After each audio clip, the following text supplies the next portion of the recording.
ഇന്നീ പാർട്ടി ലോകമെങ്ങും ശോഭിച്ചിടാൻ കാരണഭൂതൻ പിണറായി വിജയൻ എന്ന സഖാവ് തന്നെ എന്ന വാഴ്ത്തുപാട്ടിന് ശേഷം പുതിയ വാഴ്ത്തുപാട്ട് എത്തിയിരിക്കുകയാണ്.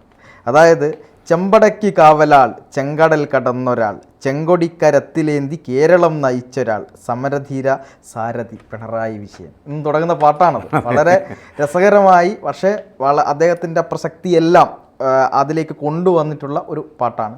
ഇപ്പോൾ വാഴ്ത്തുപാട്ടുകൾ ഇറങ്ങി തുടങ്ങിയിരിക്കുന്നു CPM-ൽ. പി ജയരാജനെതിരെ ഈ നടപടിയെടുത്തത് എന്തിനായിരുന്നു? ഈ പറയുന്നത് പോലെ ഒരു വ്യക്തി കേന്ദ്രീകൃതമാകുന്നു എന്ന് പറഞ്ഞുകൊണ്ടായിരുന്നു. കമ്മ്യൂണിസ്റ്റ് പാർട്ടിയുടെ മൂല്യങ്ങളെല്ലാം നശിച്ചു കൊണ്ടിരിക്കുകയാണോ, അല്ലെങ്കിൽ അതിൻ്റെ എങ്ങനെ നശിപ്പിക്കണമെന്ന ഒരു ഉദാഹരണമാണോ കേരളത്തിൽ നിന്ന് കാണുന്നത്?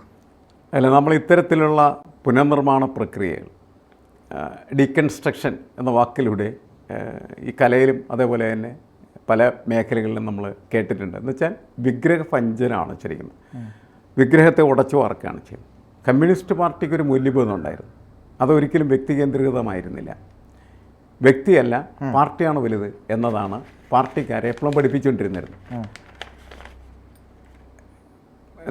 ഈ സ്വർണം കാക്കുന്ന മരമായി കഴിഞ്ഞാലും അത് പുരക്ക് മീതെ ചാഞ്ഞാൽ വെട്ടിമാറ്റും കട്ടായം എന്നതായിരുന്നു കമ്മ്യൂണിസ്റ്റ് പാർട്ടിയുടെ മുദ്രാവാക്യം.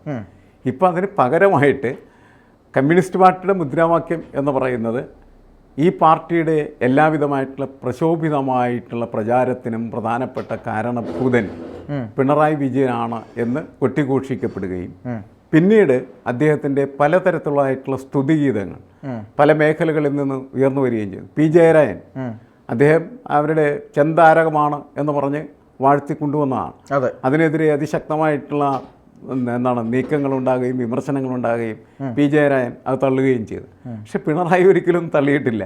കാരണഭൂതനാണ് എന്ന് സഹാക്കളൊക്കെ പറയുമ്പോൾ അദ്ദേഹം ഇങ്ങനെ ആ കസേലയിലിരുന്ന് ആസ്വദിച്ച് ചിരിച്ച് അതിൽ രമിച്ച് തന്നെ ഞാൻ അതുകൊണ്ട് പലപ്പോഴും എനിക്ക് തോന്നിയിട്ടുണ്ട് പിണറായി വിജയൻ എന്ന് പറയുന്നതിനിടയിൽ മാർക്സിസ്റ്റ് എന്നതിനേക്കാൾ കൂടുതൽ നാർസിസ്റ്റ് എന്ന് എനിക്ക് തോന്നിയിരുന്നു. പണ്ട് നാർസിസ് എന്ന് പറയുന്ന ഒരു കഥാപാത്രം ഉണ്ടായിരുന്നു ഗ്രീക്ക് മിത്തോളജിയിൽ. അപ്പോൾ അദ്ദേഹം ഈ നാർസിസ് ഇങ്ങനെ നടന്നു പോകുന്ന സമയത്ത് അദ്ദേഹത്തിൻ്റെ നിഴല് കണ്ണീര് പോലെ തെളിഞ്ഞ തടാകത്തിൽ പതിക്കുകയുണ്ടായി. അപ്പോൾ നാർസിസ് അതിൻ്റെ അടുത്ത് നിന്ന് അപ്പോൾ അദ്ദേഹത്തിൻ്റെ നിഴലിങ്ങനെ ഉണ്ട്, ഇത്ര സുന്ദരനാണോ ഞാൻ എന്ന് കരുതി അദ്ദേഹം അവിടെ അങ്ങ് ഇരുന്നു പോയി എന്നാണ് പറഞ്ഞത്. പിന്നെ ഇരുന്ന് മരിച്ചു പോയി എന്നാണ് പറഞ്ഞത്. ഇതാണ് ഇപ്പോൾ ആ ഇരിപ്പിൽ. കാരണം എന്ന് വെച്ചാൽ സ്വന്തം നിഴലിനെയും സ്വന്തം സ്വത്വത്തെയും പ്രേമിച്ച് നശിച്ചു പോയ ഒരു കഥാപാത്രമാണ് നാർസിസ് എന്ന നിലക്ക് പിന്നീട് ആ മിത്തോളജി പുറത്തേക്ക് ട്രാൻസ്മിറ്റ് ചെയ്ത അർത്ഥമായിരുന്നു. ഇവിടെ പിണറായി വിജയൻ അങ്ങനത്തെ ഒരു കക്ഷിയായി മാറിക്കൊണ്ടിരിക്കുകയാണ് ചെയ്യുന്നത്.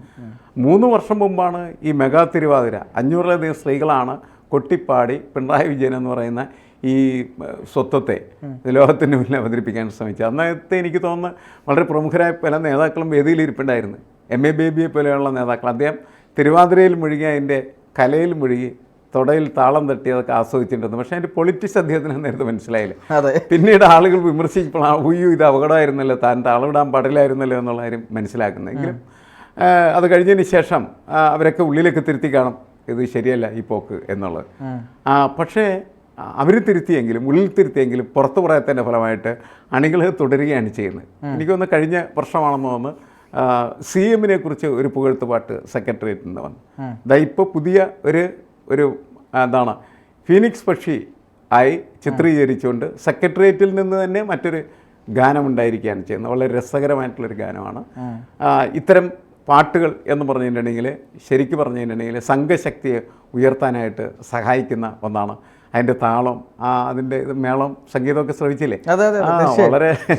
വളരെ രസകരമാണ് ശരിക്കും പറഞ്ഞാൽ. വളരെ ആസ്വാദ്യകരമാണ്, ആവേശോജ്വലമാണ് ശരിക്കും. പക്ഷേ പ്രശ്നം എന്ന് വെച്ചാൽ അതിൻ്റെ നെറുകയിൽ സ്ഥാപിച്ചിരിക്കുന്നത് ഒരു വ്യക്തിയാണ് എന്നുള്ളതാണ്. ഇതാണ് ശരിക്കും പറഞ്ഞ വ്യക്തി ആരാധന എന്ന് നമ്മൾ വിശേഷിപ്പിക്കപ്പെടുന്നതായിട്ടുള്ള ആൾദൈവ സൃഷ്ടി എന്ന് വിശേഷിപ്പിക്കപ്പെടുന്ന സംഭവം. കമ്മ്യൂണിസ്റ്റ് പാർട്ടി എക്കാലത്തും ആൾദൈവങ്ങളെ അതിശക്തമായിട്ട് എതിർത്തിരുന്നതാണ്. പക്ഷേ ഈ എതിർപ്പ് കൊണ്ടാണോന്നറിയില്ല, കമ്മ്യൂണിസ്റ്റ് പാർട്ടികളിലാണ് ഏറ്റവും കൂടുതൽ ആൾദൈവങ്ങൾ സൃഷ്ടിക്കപ്പെടുന്നത്. അപ്പോൾ സ്റ്റാലിനായാലും ലെനിനായാലും ഒക്കെ ആൾദൈവമായി മാറിയിരുന്നുള്ളതാണ്. അവർക്കെതിരെ വിമർശനങ്ങൾ അക്കാലത്ത് ഉണ്ടായിരുന്നില്ല എന്നുള്ളതാണ്. അപ്പോൾ ഈ സ്റ്റാലിൻ്റെ കാലത്ത് ഒരാളും സ്റ്റാലിനെ വിമർശിക്കാൻ തയ്യാറാകുമായിരുന്നില്ല. കാരണം വിമർശിച്ചാൽ അവരുടെ തല തപ്പി നോക്കേണ്ട സ്ഥിതിയായിരുന്നു അന്നുണ്ടായിരുന്നു. അതുകൊണ്ട് അവരാരും വിമർശിക്കില്ലായിരുന്നു. ആ ഒരു സ്ഥിതിയിലേക്ക് കാര്യങ്ങളൊക്കെ ചെയ്യാനായിട്ട് ലോകത്തെ പഠിപ്പിക്കുന്ന ഒന്നായിട്ട് ഈ സ്റ്റാലിനിസം എന്ന് പറയുന്ന പ്രതിഭാസം മാറിയിട്ടുണ്ടായിരിക്കാം. അതിവിടെ ഇപ്പോൾ ആളുകൾ പിണറായിസായിട്ട് മാറ്റിക്കൊണ്ടിരിക്കുകയാണ് ചെയ്യുന്നത്. പിണറായി മയമാണ് എല്ലാവരും. അപ്പോൾ പിണറായി എന്ന് പറഞ്ഞാൽ ഇതിൻ്റെ എന്താണ്, പടക്ക് നടുവിൽ നിന്ന് പടം നയിക്കുന്ന ധീരസേനൻ. ആ രീതിയിൽ അതെങ്ങനെ അവതരിപ്പിച്ച് പുകഴ്ത്തി പാടി കുറേ കഴിയുന്ന സമയത്ത് ഇത് എനിക്ക് തോന്നുന്നത് ഒരു സ്തുതിപാഠ ഗീതം മാത്രമല്ല, ഇത് ഈ മനുഷ്യരെ മുഴുവനും അടിമക്കൂട്ടമായിട്ട് മാറ്റി തീർക്കുന്നതിന് വേണ്ടിയുള്ള ഒരു സംവിധാനമായി മാറിത്തീരാൻ സാധ്യതയുണ്ട്. അങ്ങനെ ഒരിക്കലും ചെയ്യാൻ പാടില്ല. ശരിക്കും ബെർത്തോൾട്ട് ബ്രെത്ത് എന്ന് പറയുന്ന വളരെ വിഖ്യാതനായിട്ടുള്ള കമ്മ്യൂണിസ്റ്റ് ഫാസിസത്തിനെതിരെ ശക്തമായിട്ടുള്ള നാടക നിർമ്മാണം നടത്തിയ ഘട്ടത്തിൽ അദ്ദേഹത്തിൻ്റെ തിയേറ്റർ കൺസെപ്റ്റ് എന്ന് പറയുന്നത് അദ്ദേഹം മാറ്റുന്നത് എങ്ങനെയാണെന്ന് വെച്ച് കഴിഞ്ഞാൽ, ഈ ജനങ്ങൾ നാടകം കണ്ടുകൊണ്ടിരിക്കുന്ന സമയത്ത് നാടകമാണ് എന്ന് അവർക്ക് തിരിച്ചറിയാനായിട്ട് കഴിയണം എന്നുള്ളതാണ്. നാടകമാണ് എന്നവർക്ക് തോന്നണം. ആ ഫീലിംഗ് അവർക്ക് എപ്പോഴും കൊടുക്കാനായിട്ട് അദ്ദേഹം ശ്രമിക്കുമായിരുന്നു. അങ്ങനെ നാടകം കളിച്ചുകൊണ്ടിരിക്കുന്ന സമയത്ത് നാടകമാണ് എന്ന സന്ദേശം പോലും കൊടുത്തിരുന്നു എന്നുള്ളതാണ്. അങ്ങനെ കൊടുത്തിട്ട്, കാരണം ഇതിൻ്റെ ഉദ്ദേശം എന്ന് പറയുന്നത് അതിൻ്റെ അകത്ത് അവരെ വൈകാരികമായി മുക്കുക എന്നുള്ളതല്ല എന്നുള്ളതാണ്. ഇവിടെ ഈ പാട്ടുകളൊക്കെ ഇങ്ങനെ പാടുന്ന സമയത്ത് വൈകാരികമായിട്ട് അവർ മുക്കിക്കളഞ്ഞാൽ അവർ സ്വാഭാവികമായിട്ടും അടിമകളായിട്ട് നിർമ്മിക്കപ്പെടും എന്നുള്ളതാണ് പ്രശ്നം. അങ്ങനെ ഒരു അടിമയും അതേപോലെ ഒരു ദൈവവും സൃഷ്ടിക്കപ്പെടുന്ന ഒരു സംവിധാനമായിട്ട് ഈ പാട്ടുപാരായണവും അതേപോലെ തന്നെ തിരുവാതിര കളിയാട്ടവും നമ്മുടെ മുന്നിലേക്ക് വരുന്നുണ്ട് എന്നുള്ള കാര്യം നമ്മൾ തിരിച്ചറിയണം. അപകടമാണ് ഇതാ വരുന്നത് എന്നുള്ള കാര്യം നമ്മൾ മനസ്സിലാക്കേണ്ടതാണ്. അതൊരു ഫാസിസത്തിൻ്റെ വരവ് തന്നെയാണ്. അപ്പോൾ വലിയൊരു ഫാസിസ്റ്റ് നിർമ്മിതി നടക്കുകയാണ് ചെയ്യുന്നത്. ഇപ്പോൾ അഡോൾഫ് ഹിറ്റ്ലർ, അദ്ദേഹത്തെ ഒരു കാരണവശാലും വിമർശിക്കാൻ പാടില്ല എന്നാണ് അക്കാലത്തെ വളരെ പ്രഗത്ഭരായിട്ട് തത്വജ്ഞാനികൾ പോലും പറഞ്ഞിരുന്നത് എന്നുള്ളതാണ്. കാരണം വിമർശനാതീതമായൊരു രൂപമാണ്. അതേപോലെ ഇവിടെ നമുക്ക് പിണറായി വിജയൻ എന്ന് പറഞ്ഞതിനിടയിൽ ഇങ്ങനെ പാടി പുകഴ്ത്തുപാട്ടിൻ്റെ ഉന്നതിയിൽ നിർത്തി ദൈവരൂപമാക്കി മാറ്റിക്കൊണ്ടിരിക്കുകയാണ് ചെയ്യുന്നത്. ഭയങ്കര അപകടമാണത് ശരിക്കും. അല്ല പക്ഷേ ഇതിലിപ്പം പാണന്മാരെ സൃഷ്ടിക്കുക എന്ന് പറയുമല്ലോ, പാണൻ പാട്ടുകളുടെ കാലം ഉണ്ടായിരുന്നു. അപ്പോൾ ഇപ്പം പിണറായിക്ക് വേണ്ടി പാണൻ പാട്ടുകൾ ഇറങ്ങുന്നൊരു സമയമാണ്. ഇതിനിടയിൽ ഒരു മ്യൂസിക്കൽ ആൽബം ഇറങ്ങിയിരുന്നു. അതിൽ പക്ഷേ പിണറായിക്ക് നേരെ തിരിച്ചടിയാണ് കിട്ടിയത്. കാരണം അദ്ദേഹത്തെ പുകഴ്ത്തിക്കൊണ്ടാണ് അവർ എഴുതിയതെങ്കിലും അതിൽ ഇങ്ങനത്തെ ചില വരികൾ വന്നു. അതായത് പാറിപ്പറക്കുന്ന കഴുകനെ എന്നൊക്കെ വന്നു. അപ്പോൾ കഴുകൻ എന്ന് പറയുന്നത് ശവം കൊത്തി വലിക്കുന്ന ഒരു പക്ഷിയാണല്ലോ, അല്ലെങ്കിൽ അത്തരത്തിലൊരു പക്ഷി വർഗത്തിൽപ്പെട്ടതാണ്. അതെന്താ വെച്ചാല് അത് എഴുതിയവന്റെ തലക്കൊളിവില്ലായ്മ കൊണ്ട് സംഭവിച്ച ദുരന്തമാണ്. അതെ, അവനെങ്ങനെയോ രക്ഷപ്പെട്ടതാണ്, മാപ്പൊക്കെ പറഞ്ഞ് തടിയൂരിയതാണ്. അപ്പോൾ അത്തരത്തിലുള്ള കാര്യങ്ങൾ നടന്നുകൊണ്ടിരിക്കുന്നുണ്ട്. അപ്പോൾ ഈ CPM-നെ പോലെ ഒരു പാർട്ടിക്കകത്ത് ഒരു വ്യക്തി കേന്ദ്രീകൃതമായ ഒരു അവസ്ഥയെ പ്രോത്സാഹിപ്പിക്കാത്ത ഒരു സാഹചര്യത്തിൽ പിണറായിക്ക് മാത്രം ഇത്രയും പുന്നപ്ര, വയലാർ തുടങ്ങിയ സമരങ്ങളിലൂടെ കടന്നു വന്ന VS-ൻ്റെ കാലഘട്ടത്തിൽ പോലും അദ്ദേഹം ജനകീയനായ ഒരു നേതാവ് എന്നതിലപ്പുറത്തേക്ക് ഒരു ഏകാധിപതി അല്ലെങ്കിൽ അദ്ദേഹത്തെ പുകഴ്ത്തിയ ഒരു സാധനം പറയാൻ പോലും പാർട്ടിക്ക് വലിയ പ്രശ്നമുണ്ടായിരുന്നു. അതൊക്കെ മാറിയിട്ട് ഫുൾ ഒരു ഏകാധിപത്യത്തിലേക്ക് ഇന്ത്യയിലെ അല്ലെങ്കിൽ കേരളത്തിലെ CPM-നെ, കമ്മ്യൂണിസ്റ്റ് പാർട്ടിയെ കൊണ്ടുപോവുകയല്ലേ പിണറായി ചെയ്യുന്നത്? അല്ല, കേരളത്തിലെയും ഇന്ത്യയിലെയും ഏറ്റവും സമജ്ജലനായിട്ടുള്ള കമ്മ്യൂണിസ്റ്റ് നേതാവ് എന്ന് പറയുന്നത് AK ഗോപാലനായിരുന്നു. AKG. അദ്ദേഹം ജനങ്ങൾക്കൊപ്പം നടന്ന് ജനങ്ങൾക്കൊപ്പം ജീവിച്ച് ജനങ്ങളുടെ വികാരങ്ങൾ ഉൾക്കൊണ്ട് അവരുടെ പട്ടിണിയും പരിവട്ടവുമായിട്ടുള്ള അവസ്ഥയ്ക്കൊപ്പം ഇഴുകിച്ചേർന്ന് അവരെ വിമോചിപ്പിക്കുന്നതിന് വേണ്ടി നടത്തിയ പോരാട്ടങ്ങളുടെ പട്ടിണി ജാഥ അദ്ദേഹം നടത്തിയ വലിയ ഒരു ജാഥയായിരുന്നു. അങ്ങനെ വളർന്ന് വികസിക്കുകയും ഇന്ത്യയുടെ പ്രതിപക്ഷ നേതാവാകുകയും ചെയ്ത വ്യക്തിയാണ്. ആ AKG ഒന്നും ഒരാളെയും ഇങ്ങനെ പുകഴ്ത്തിപ്പാടാൻ, AKG അങ്ങനെ പുകഴ്ത്തിയാൽ പുകഴ്ത്തുന്നതിൻ്റെ ചെവിക്ക് പിടിക്കുമായിരുന്നു.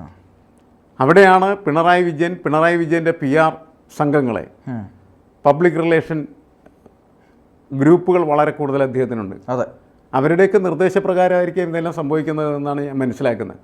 തലക്ക് വെളിയുള്ള ഒരു കമ്മ്യൂണിസ്റ്റും ചെയ്യാത്തതായിട്ടുള്ള ഒരു കാര്യമാണ് പിണറായി വിജയൻ ഇപ്പോൾ ചെയ്തുകൊണ്ടിരിക്കുന്നതെന്നുള്ളതാണ് ഏറ്റവും വലിയ പ്രശ്നം. അതുകൊണ്ടാണ് നമുക്ക് ഈ പിണറായി ഈ പാർട്ടിയുടെ അന്തകനോ എന്ന് പറയുന്ന ചോദ്യം പ്രസക്തമാക്കിക്കൊണ്ടിരിക്കുന്നത് എന്നുള്ളതാണ്. ഈ പാട്ടുകളും ഈ പുകഴ്ത്തലുകളും തുടർന്നു കഴിഞ്ഞാൽ പിന്നീട് അതിൻ്റെ ഒരു മാതൃക എന്ന് പറഞ്ഞാൽ എന്താണ്? പിണറായി വിജയനെ പുകഴ്ത്തുന്ന ഒരാൾക്ക് സജി ചെറിയാനെ പുകഴ്ത്തണം. എനിക്ക് തോന്നുന്നു സജി ചെറിയാനെയും ഇതുപോലെ പുകഴ്ത്തുപാട്ടുണ്ടായിരുന്നു കുറച്ച് നാൾ മുമ്പ്. അതെ, ആ സജി ചെറിയാനെ പുകഴ്ത്തുന്ന പാട്ട് കുടുംബശ്രീയുടെ ഒരു സംഭാവനയായിരുന്നു. അതെ, ആ പാവം സ്ത്രീകളെല്ലാവരും കൂടി ഇദ്ദേഹത്തെ പുകഴ്ത്തുന്നതായിട്ടുള്ള പാട്ട് അദ്ദേഹത്തിന് ഒരു നാണമില്ലാതെ ഇരുന്നതൊക്കെ കേൾക്കുന്നത് ആസ്വദിക്കുന്നുണ്ടായിരുന്നു. അതൊക്കെ വീണ്ടും ചർച്ചയാകുകയും ട്രോളുകയും ഒക്കെ ചെയ്തപ്പോൾ പിന്നെ അതിന് തുടർച്ചയുണ്ടായിരുന്നില്ല. അപ്പോൾ ഇവിടെ എന്താണെന്ന് വെച്ചിട്ടുണ്ടെങ്കിൽ ഇതിൻ്റെ ഒരു അപകടം എന്താണെന്ന് വെച്ചാൽ പിണറായി ഇങ്ങനെ ഒരു ആൾദൈവമായി മാറിയാൽ പലയിടങ്ങളിലും ആൾദൈവങ്ങൾ സൃഷ്ടിക്കാനായിട്ടായിരിക്കും അണികൾ ആഗ്രഹിക്കുക. അല്ല, ഇവർ തന്നെയാണ് ഈ ആൾദൈവങ്ങളെ വിമർശിക്കുന്നത്. അതെ, ഇവർ ഈ ആൾദൈവങ്ങളെ അതിശക്തമായിട്ട് വിമർശിക്കുന്ന ഒരു പാർട്ടി ഇപ്പോൾ മാത്രമല്ല പണ്ടും കമ്മ്യൂണിസ്റ്റ് പാർട്ടിയായിരുന്നു. പക്ഷേ കമ്മ്യൂണിസ്റ്റ് പാർട്ടി ഇങ്ങനെ ആൾദൈവങ്ങളെ ഉണ്ടാക്കിക്കൊണ്ടിരിക്കുകയാണ് ചെയ്യുന്നത്. അത് ഒരു കാരണവശാലും ആ പാർട്ടിയെ സംബന്ധിച്ചിടത്തോളം ഗുണകരമായ ഒരു പോക്കല്ല. ഈ പാർട്ടിക്ക് മാത്രമല്ല അതിൻ്റെ പ്രശ്നം. ഇത് മറ്റ് പാർട്ടികളിലിരിക്കുന്ന നേതാക്കന്മാർ അവരൊക്കെ ഇപ്പോൾ കോൺഗ്രസിൻ്റെ പല നേതാക്കന്മാരും പിണറായിക്ക് പഠിക്കുന്നു എന്നാണ് കോൺഗ്രസ്സുകാർ തന്നെ പറയുന്നത്. അപ്പോൾ അവർ ഇനിയിപ്പോൾ എന്നാണ് കോൺഗ്രസ് നേതാക്കളെ പുകഴ്ത്തിക്കൊണ്ടുള്ള പാട്ട് വരണമെന്നുള്ളത് നമുക്കറിയാൻ പാടില്ല. BJP കാരണം ഇതാണ് ശരി എന്നുള്ള ഒരു സന്ദേശം ഇതിനകത്ത് നൽകപ്പെടുന്നുണ്ട് എന്നുള്ളതാണ് ഇവരിന്ന് ആസ്വദിക്കുന്ന സമയത്ത്. പകരം ഇത് ശരിയല്ലെന്ന് ഇവർ പറഞ്ഞാൽ ഈ പ്രശ്നം ഇതിവിടെ അവസാനിപ്പിക്കാമെന്ന് കഴിയുന്നതാണ്. അത് പക്ഷേ അവർ അതിന് തയ്യാറല്ല.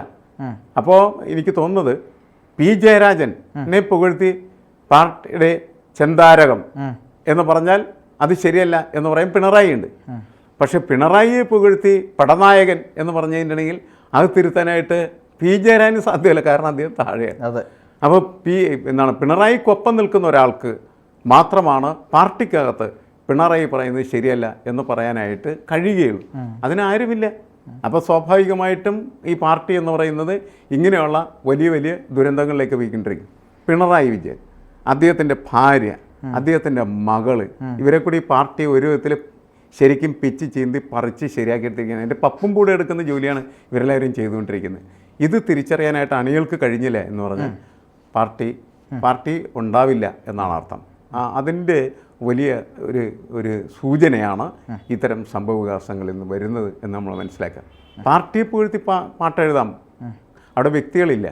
അതൊരു പ്രസ്ഥാനത്തിൻ്റെ വിജയത്തിനും അതുപോലെ ഉജ്ജ്വലമായിട്ടുള്ള വളർച്ചയ്ക്കും വികാസത്തിനും ആവേശം കൊള്ളിക്കുന്നതിന് വേണ്ടിയിട്ടുള്ള ഊർജ്ജസ്വതരായിട്ട് ഉപയോഗിക്കുന്നുണ്ട്. പല സമയത്തും സംഭവിച്ചിട്ടുണ്ട്. പല പാട്ടുകളും അങ്ങനെയാണ്. നമുക്കറിയാം കേരളത്തിലെ എത്രയോ വിപ്ലവ ഗാനങ്ങൾ എന്ന് പറയുന്നത് ഈ പാർട്ടി സമ്മേളനങ്ങളിലെ സഹാക്കളെ ആവേശം കൊള്ളിക്കുന്ന പാട്ടുകളാണ്. നമ്മുടെ പല സിനിമകളുടെ പാട്ടുകൾ, നാടക പാട്ടുകൾ, ഇതൊക്കെ പാർട്ടിയെ പുകഴ്ത്തുന്ന പാട്ടുകളായിരുന്നു, വ്യക്തികളെ പുകഴ്ത്തുന്ന പാട്ടുകളായിരുന്നു. എന്നുവെച്ചാൽ പാർട്ടി വേണ്ട, വ്യക്തി മതി എന്നതാണ് അതിൻ്റെ ഏറ്റവും ലളിതമായിട്ടുള്ള അർത്ഥം എന്ന് പറയുന്നത്. നിങ്ങൾ പാർട്ടിയെ മാറ്റിവെക്കൂ, പകരം വ്യക്തിയെ സ്വീകരിക്കൂ എന്ന് പറയുന്ന സന്ദേശമാണ് ഇതിനകത്തിരിക്കുന്നത്. അത് തിരിച്ചറിയാൻ കഴിഞ്ഞില്ലെങ്കിൽ ആ പാർട്ടി ഉണ്ടാവില്ല. അത്രയും